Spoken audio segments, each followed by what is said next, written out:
1 an et demi. C'est le temps qu'il m'a fallu pour faire comprendre à l'URSSAF que je n'étais pas une fraudeuse. Des dizaines de mails, des dizaines d'appels, des nuits à me demander si j'allais devoir fermer ma boîte à cause d'une erreur que je n'avais même pas commise. Aujourd'hui, je te raconte comment le choix d'un cabinet d'expertise comptable a failli me coûter mon entreprise. Pas parce qu'ils ont fait une erreur, ça arrive, on est tous des humains, mais parce qu'ils n'ont jamais voulu la réparer. Ça suffit les conneries, le podcast anti-bullshit qui pousse les indépendants à se détacher de toutes les injonctions. Ici, c'est ton business, ta communication, tes règles. Je suis Priscilla, consultante et formatrice en communication, en digitalisation et en podcast.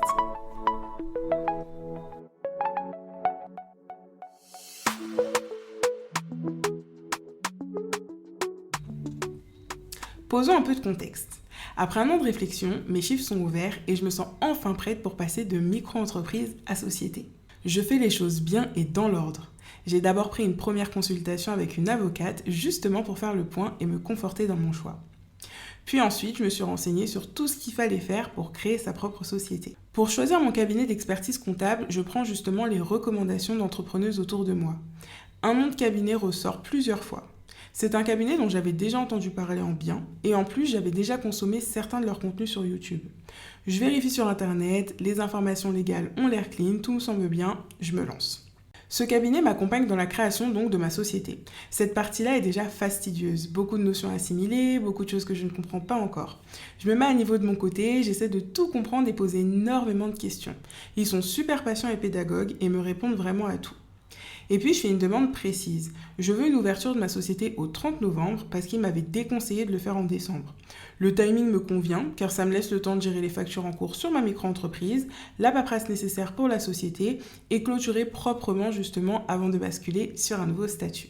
Et là, l'erreur arrive.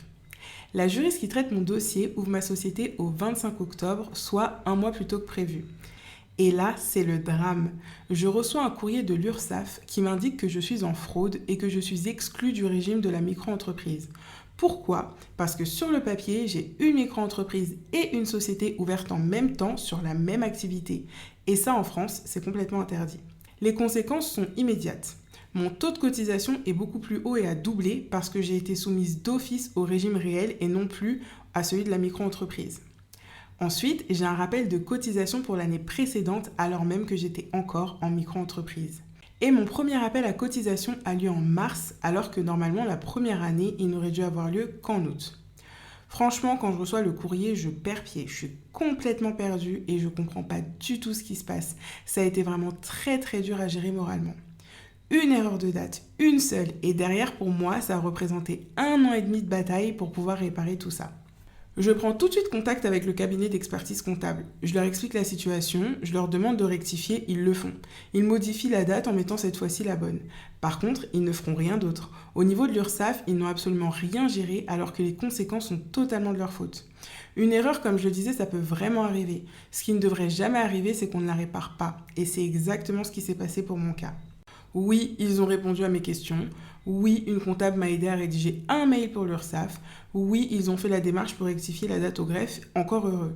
Mais une fois cette date corrigée sur le papier, pour eux, le dossier il était clos et ils considéraient avoir fait leur travail. Sauf que pour moi, absolument rien n'était réglé. La correction administrative n'a rien changé aux conséquences concrètes. Les cotisations erronées l'étaient toujours, le rappel de cotisation était toujours là et mon angoisse à chaque interaction avec l'URSSAF, ça, c'était omniprésent. Et tout ça, bien évidemment, c'est resté uniquement sur mes épaules parce qu'il n'y a pas eu de partage à ce niveau-là. L'erreur, elle venait d'eux et malgré mes nombreuses demandes, rien n'a été fait. Et pour moi, c'est là qu'on reconnaît vraiment un bon prestataire d'un mauvais. C'est facile d'être bon quand tout va bien. En revanche, là, il y a une problématique et ils n'ont pas su la gérer alors qu'elle est de leur fait. Moi, ce que je me suis demandé, c'est si moi je fais une erreur, est-ce que eux ils pourront m'orienter et me venir en aide ? À partir de là, j'avais vraiment perdu toute confiance. Pour préparer cet épisode, j'ai voulu objectiver les choses. Alors j'ai compté. J'ai compté le nombre de mails envoyés à l'URSSAF, j'ai compté le nombre d'appels que j'ai passés, le nombre d'appels que j'ai reçus de la part des gestionnaires de mon dossier. Par contre, j'ai pas pu compter le nombre d'appels et le nombre d'échanges que j'ai eu avec le cabinet d'expertise comptable parce que ça, c'est pas tracé. Donc depuis le 13 mai 2025, parce que oui, en plus de ça, l'erreur faisait que je n'avais pas de compte URSSAF de ma société, donc j'ai eu accès que 6 mois après sa création. Mais bref, depuis le 13 mai 2025, j'ai donc passé 26 appels et j'ai eu 4 rendez-vous visio avec des gestionnaires, j'ai eu 3 rappels de mes gestionnaires et 36 échanges de mails. Je ne compte même pas le nombre de pièces jointes que j'ai dû envoyer et pour certaines en double ou en triple. Ce décompte n'inclut évidemment pas les litres de larmes versées et le nombre d'heures d'insomnie. Et je trouve vraiment que c'est pas normal de devoir mobiliser autant d'énergie pour un sujet pareil, surtout quand on est accompagné. Et là, le sujet en l'occurrence, c'est aussi l'argent. Et un mot aussi lourd que fraude accolé à ton nom, je t'assure que ça ne fait pas rien et que ça laisse des traces. J'avais sincèrement l'impression qu'on allait continuer de me ponctionner l'argent sans discontinuer et que je n'en verrais pas le bout. C'était vraiment ultra stressant. Et le pire dans tout ça, c'était pas vraiment la charge administrative, c'était la solitude. Je n'avais personne pour me dire on gère ça ensemble, je m'en occupe avec toi, alors que clairement pour moi c'est comme ça que devraient se passer les collaborations avec les cabinets d'expertise comptable ou avec les avocats ou peu importe les prestataires qu'on a autour de nous. Je fais pas cet épisode pour me plaindre, je fais vraiment cet épisode pour raconter. Parce que quand justement j'ai commencé à en parler autour de moi, je me suis rendu compte qu'on était vraiment plein à avoir connu ce type de problématique, à avoir rencontré ce type de frein et surtout qu'on n'en parle pas plus que ça. Donc comme d'habitude dans ce podcast, le but est de mettre les pieds dans le plat et d'arrêter de montrer juste quand tout va bien. Il faut aussi savoir dire ça suffit les conneries. Ce que je retiens, c'est que passer en société m'a vraiment fait perdre des points de vie. Mais si je devais retenir 3 choses, ce serait vraiment celle-ci. La première, c'est de bien t'entourer. Même si j'ai vécu cet épisode seul parce que c'est mon entreprise, que c'était mon nom et que les conséquences n'auraient été que pour moi, j'ai eu le soutien vraiment de mes proches pour m'aider à affronter ça. Ils m'ont écouté chouiner sans râler et ont même essayé de m'aider à trouver des solutions. La deuxième chose, c'est bateau, mais c'est que tout passe. L'année dernière, à cette même époque, je croyais que je n'en sortirais jamais. Je songeais même à fermer la société parce que c'était bien trop compliqué pour moi. Finalement, aujourd'hui, j'ai enfin été entendue et comprise et les choses vont rentrer dans l'ordre normalement, croisons les doigts. Et la troisième chose, c'est qu'à vouloir payer une prestation moins chère, ça m'a fait vraiment perdre du temps et de l'argent. En cumulé, j'étais bien au-delà des 2 000 € hors taxes que certains prestataires m'avaient demandé pour les formalités d'ouverture de l'entreprise. Via ce cabinet, j'ai payé, je crois, entre 500 et 600 €. Mais du coup, derrière l'URSSAF m'a ponctionné une bonne partie de ma trésorerie à cause de cette erreur. Et tout le stress qui a été généré, franchement, c'est inestimable. Pourtant, j'avais fait une saison 2 sur l'éducation financière et dans les personnes interviewées, j'avais justement une avocate, j'avais des personnes qui étaient vraiment spécialisées dans toute cette partie finance.